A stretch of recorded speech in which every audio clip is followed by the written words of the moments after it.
Delhi NCR में pollution का कहर जारी है। बहुत खराब श्रेणी में दिल्ली का एक्यूआई लेवल पहुंच गया है। हरियाणा में भी कई जगहों पर प्रदूषण लगातार बढ़ता हुआ नजर आ रहा है। गुरुग्राम, फरीदाबाद में पॉल्यूशन से हाल बेहाल है। भिवानी समेत कई जिलों में प्रदूषण का कहर लगातार बढ़ रहा है। प्रदूषण से लोगों को कई तरह की समस्याएं हो रही हैं, जैसे कि आंख में जलन, इसके अलावा सांस लेने में तकलीफ हो रही है। रोकथाम के लिए देखिए, राज्य सरकारें, केंद्र सरकारें लगातार प्रयास कर रही हैं। उसके बावजूद प्रदूषण का जो स्तर है बढ़ रहा है, रोकथाम नहीं हो पा रही। कहीं ना कहीं इसकी जो वजह है वो आम जनता भी है, क्योंकि जिस तरीके से लगातार राज्य सरकारों द्वारा, केंद्र सरकारों द्वारा एडवाइजरी जारी की जा रही है, उसका पालन लोग नहीं कर रहे और लगातार प्रदूषण का जो लेवल है वो बढ़ता हुआ नजर आ रहा है। एक्यूआई लेवल हरियाणा में भी कई जिले ऐसे हैं जहां पर 200 के पार, 250 के पार पहुंच गया है। इसके अलावा खास तौर पर अगर दिल्ली का हम जिक्र करें तो 300 से 400 के पार भी एक्यूआई लेवल पहुंच गया है। तो ऐसे में ये बड़ा सवाल बना हुआ है कि प्रदूषण का जो लेवल है ये कब थमेगा, प्रदूषण कब कम होगा। और हालांकि लगातार प्रदूषण बढ़ता ही नजर आ रहा है। 4 भी लागू किया गया, लेकिन बावजूद इसके प्रदूषण का स्तर कम होने का नाम नहीं ले रहा है। आज कोहरा भी है और कोहरे के साथ साथ पोल्यूशन यानी प्रदूषण भी है। प्रदेश के कई जिलों में आज भी हवा प्रदूषित है, जहरीली है। अगर बात करें एयर क्वालिटी इंडेक्स की, तो कई ज़िले ऐसे हैं जहां एयर क्वालिटी इंडेक्स 250 से लेकर 300 के बीच में है। फरीदाबाद की बात करें, गुरुग्राम की बात करें, चरखी दादरी, भिवानी, सोनीपत की बात करें, इन ज़िलों में एयर क्वालिटी इंडेक्स आज भी 250 से 300 के बीच में है, यानी इसको अनहेल्दी कंडीशन में माना जाता है। और जिस तरह से लगातार अब ठंड भी बढ़ रही है, तापमान में भी लगातार गिरावट दर्ज की जा रही है, ऐसे में ये स्मोग, ये धुआं, ये धूल के कण इसी तरह से वातावरण में कायम रहने वाले हैं। हालांकि बारिश का अंदेशा जरूर जताया गया दिल्ली एनसीआर क्षेत्र में, और अगर बारिश होती है तो कुछ न कुछ असर ज़रूर पड़ेगा। इस अगर मैं बात करूं, तापमान कम होगा, भले ही तापमान कम होगा, लेकिन बारिश की वजह से धुएं के कणों पर ज़रूर असर पड़ेगा। लेकिन इस इलाके में बारिश कब होगी, हरियाणा के इन ज़िलों में बारिश कब होगी, ये अभी कहा नहीं जा सकता है। पश्चिमी विक्षोभ का असर ज़रूर देखने को मिल रहा है और इसी वजह से आज तेज़ हवाएं भी चल रही हैं। हवाओं का असर ये है कि जो कोहरा और जिस तरह की धुंध, आज जिस तरह का अलर्ट जारी किया गया था इस इलाके में, उस इलाके में आज कोहरे के बादल ज़रूर कुछ कम हुए हैं। बावजूद इसके ठंड लगातार अब बढ़ती जा रही है। अस्पतालों में मरीजों की तादाद बढ़ रही है, चाहे वो ठंड की वजह से हो या फिर बात कहीं न कहीं प्रदूषण की वजह से की जाए। आंखों में जलन की समस्या लगातार बरकरार है और जिस तरह से अब देखा जा रहा है कि जो ठंड है वो लगातार दस्तक दे चुकी है और ठंड बढ़ने के साथ साथ अब प्रदूषण कम होने का नाम नहीं लेगा अगर बारिश नहीं होती है तो। वीडियो जर्नलिस्ट सुमित अवस्थी के साथ रवि जांगड़ा, हरियाणा न्यूज़। तो चलिए ज्यादा जानकारी लेंगे। लगातार संवाददाता हमारे साथ बने हुए सुंदर शर्मा हमारे साथ जुड़ गए हैं चरखी दादरी से। इसके अलावा हमारे साथ लाजपत भी जुड़े हैं सोनीपत से। सबसे पहले लाजपत, आपके पास ही आना चाहूंगी। सोनीपत में फिलहाल एक्यूआई लेवल कितना है, क्योंकि प्रदूषण का स्तर लगातार बढ़ रहा है, वहां पर रोकथाम के लिए क्या कुछ किया जा रहा है? जी बिल्कुल, देखिए सोनीपत का तो हाल बेहाल रहता है कभी जी। से ही, क्योंकि जो पोल्यूशन का क्या, कोविड का क्या, अनेक तरह की जो समस्याएं लोगों के सामने रहती है। सोनीपत में समस्या सबसे बड़ी जो है ये है कि जो फैक्ट्री एरिया है वो जो दिल्ली से पोल्यूशन फैलाते थे उनको बाहर निकाला गया और दिल्ली के नजदीक सोनीपत जिला पड़ता था, जहां पर लगातार फैक्ट्रियों का जो फैक्ट्रियां लगाई जा रही हैं, लेकिन वो फैक्ट्रियों के मालिक जो है दिल्ली में रहते हैं और वो कहीं ना कहीं लापरवाह लोग हैं। कहीं पर भी अपना वेस्टेज डालते हैं, उसमें आग लगा देते हैं। चिमनियों में धुआं लगातार दिखाई दे रही है। जमीन के पानी के साथ खिलवाड़ हो रहा है। अवैध कॉलोनियों का जो भरमार है, क्योंकि फैक्ट्रियों के चलते जो है जमीनों के जो रेट है वो आसमान छू रहे हैं। चौतरफा जो मार है सोनीपत पर पड़ रही है। धूल मिट्टी ऐसे ही लगातार दिखाई दे रही है। पेड़ पौधों पर, जो पत्तों पर जो धूल है वो अलग से दिखाई दे रही है।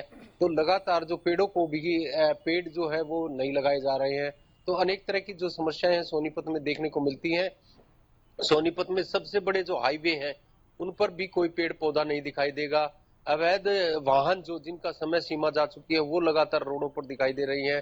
पोल्यूशन का जो प्रकोप है वो लगातार लगातार लोगों पर हावी होता जा रहा है। सोनीपत में जो बात करें तो जो बुजुर्ग व्यक्ति हैं, बच्चे हैं, गर्भवती महिलाएं हैं, उनके लिए काफी बड़ी आफत हो चुकी है। कोविड के चलते लोगों को अभी तक जागरूकता नहीं मिली है। अपील हरियाणा न्यूज की टीम की तरफ से है, जो जागरूक लोग हैं जैसे पंच है, सरपंच है, मौजूद व्यक्ति है, प्रशासन है या सरकार है, उनको मिलकर इस तरीके के समाधान करने चाहिए, लोगों को जागरूक करना चाहिए। सबसे बड़ी जो समस्या है, जो पॉलीथीन पर सरकार की तरफ से रोक भी है, जी। पॉलीथीन का सबसे ज्यादा भरमार दिखाई दे रही है। पॉलीथीन को कहीं भी वेस्टेज डालते हैं उसमें आग लगा देते हैं। पॉलीथीन का बहुत ज्यादा इस्तेमाल हो रहा है। केमिकल्स के जो वेस्टेज होता है उनमें आग लगा देते हैं। फैक्ट्रियों का जो भी मटेरियल होता है उनमें कहीं भी डालकर उसमें आग लगाते हैं। जो वेपर पर नाम भी होता है, सभी चीजें होती हैं। सैटेलाइट का सहारा भी सरकार ले सकती है, जी। शासन प्रशासन भी ले सकता है। लेकिन देखिए, समाधान जरूर है इस चीज का, लेकिन समाधान चाहते नहीं है। सबसे बड़ी बात यह है कि व्यापार जरूरी है, लोगों को रोजगार की जरूरत है, लेकिन लोग जो लापरवाह है, जो फैक्ट्री मालिक है, उन पर अगर सख्ताई से कार्रवाई की जाए तो जागरूकता हो सकती है। लेकिन नियम जो है उनका पालन ना कर जो खुले में वेस्टेज तो डालकर कहीं ना कहीं कहीं भी आग लगा राजपथ देना, ये साफ तौर पर चिमनी में देखा से जा रहा है धुआं कि निकल लोगों की जाना। लापरवाही यहाँ पर ज्यादा नजर आ रही है, जिसकी वजह से प्रदूषण का लेवल लगातार बढ़ रहा है। खासतौर पर सोनीपत में जिस तरीके से इतनी ज्यादा फैक्ट्री है, वहां पर भी लापरवाही नजर आ रही है। सुरेंद्र शर्मा भी लगातार हमारे साथ बने हुए चरखी दादरी से। सुरेंद्र, फिलहाल चरखी दादरी में एक्यूआई लेवल कितना है, पोल्यूशन की स्थिति वहां पर क्या कुछ है और रोकथाम के लिए वहां पर क्या कुछ किया जा रहा है?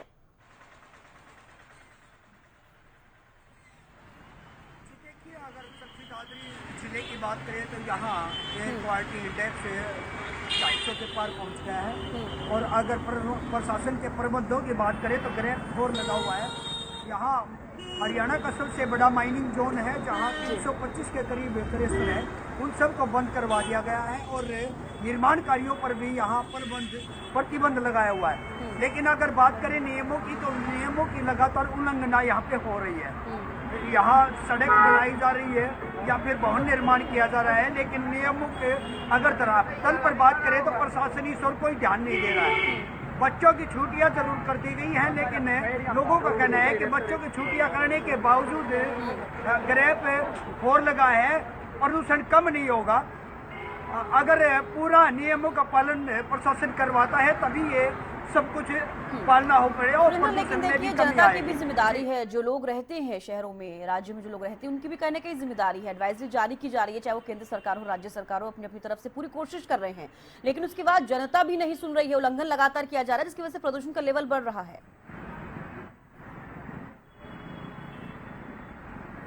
देखिए, जनता का कहना है कि प्रशासन अपनी ओर से नियामक कागज जो खानापूर्ति है वो कर रही है। जनता को भी समझना चाहिए कि वो भवन निर्माण ना करे, कूड़ा वगैरह न जलाए, लेकिन फिर भी नियमों का उल्लंघन हो रहा है और जनता भी जागरूक नहीं है। जनता को जागरूक करने की जरूरत है। जनता जहाँ कूड़ा इकट्ठा होता है उसमें आग लगा दी जाती है या फिर धूल, अगर भवन निर्माण करते हैं तो धूल उठती है जिससे प्रदूषण बढ़ता है। जहाँ तक हमें देखें कि जनता भी जागरूक नहीं हो पा रही है। जी बिल्कुल। देखिए, ग्रेड 3 जब लागू हुआ, ग्रेड 4 जब लागू हुआ है, तो लगातार इसी तरीके की चीजें हैं, एडवाइजरी जारी की गई कि आप ये सब चीजें नहीं कर सकते। उसके बावजूद भी उल्लंघन लगातार लोग करते हुए नजर आ रहे हैं। आप दोनों का बेहद शुक्रिया हमारे साथ जुड़ने के लिए, तमाम बातचीत करने के लिए और जानकारी देने के लिए। तो देखिए, लगातार प्रदूषण का लेवल बढ़ता हुआ नजर आ रहा है, लेकिन यहाँ पर दो फैक्टर देखे जा रहे हैं। एडवाइजरी जारी करने के बावजूद लोग नहीं सुन रहे, और जिन चीजों को प्रतिबंध जिन चीजों पर लगाया गया है उसका फिर से अगर आप उसे अपनी जीवनचर्या में फिर से यूज करेंगे तो कहने के प्रदूषण का जो लेवल है और भी बढ़ता हुआ नजर आएगा।